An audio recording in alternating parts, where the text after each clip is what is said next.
Okay, take two, because I goofed up the first one really bad at the end.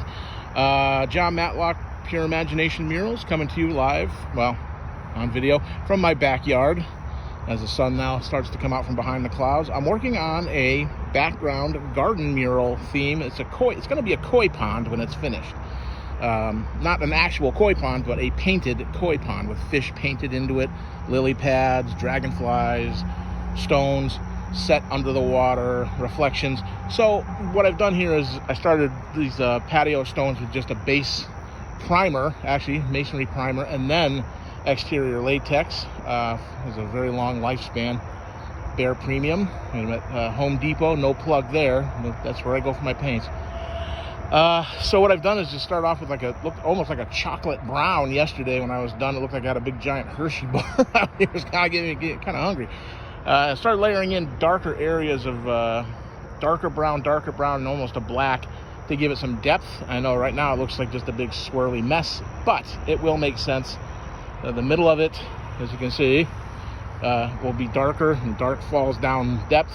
These stones along the edges, some lily pads, and then 4 very bright colored patterned koi fish, the orange, black, and white spots. One's going to be all white with orange, another one's almost like a silver blue. There's so many different species, so I want to go with really 4 nice species of fish. There's a couple of lily pads, a dragonfly on there. Be a little backdrop with these cinder blocks will be behind it, but I already kind of started. You see the shadows. It's going to be like grass, reeds shooting up, so those will be up behind it. It'll all make sense when it's in place and you see the actual photos, but I think some people may have misunderstood when I said working on this yesterday. I said when it's finished it's going to be a koi pond. I hope they didn't think I was actually making a real koi pond. This is a mural, and that's what I do. I don't do koi ponds. I paint them though, and it's a great alternative if you wanted something like that for your garden area. It's you don't have to pay for the fish. You don't got to feed the fish, keep them alive, or protect them from the cranes and everything else that's flying around out here these days. And the wildlife around here in this backyard has gone like Noah's Ark berserk between me and my neighbor, trying to chase them off from our gardens. Little tree remnants branch that came down the other day from the storm. And yeah, my tarp, like an idiot, I left my drop cloth out last night, so it's soaking wet. I'm trying to get that to dry off, and it's going to rain later, so I have a plastic tarp to drape over this and secure so it doesn't get soaking wet. Even though it's latex, it's still, I want to keep it dry so it sets. If it gets wet, then it's damp, and I got to wait too long for it to dry off again. So weather's looking okay for the next couple days.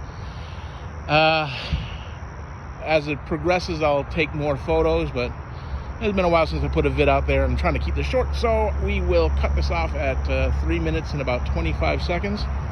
But I can do this for your backyard. You can do koi pond, you can do a trout pond, you can do anything you want, really. I do residential, I do commercial, I do business. You got a wall outside somewhere, you want something on it? I'm going to probably put something on my shed. This rotten, beat up old shed needs a paint job anyways. I think I've been given semi-permission from my wife, Karen, to maybe do something, so we'll see. I got a few ideas, nothing too crazy. All right, we'll be in touch later as this thing progresses. I'm kind of happy with the start, so it's exactly where I want it to be. All right, stay safe, everyone. Treat each other good.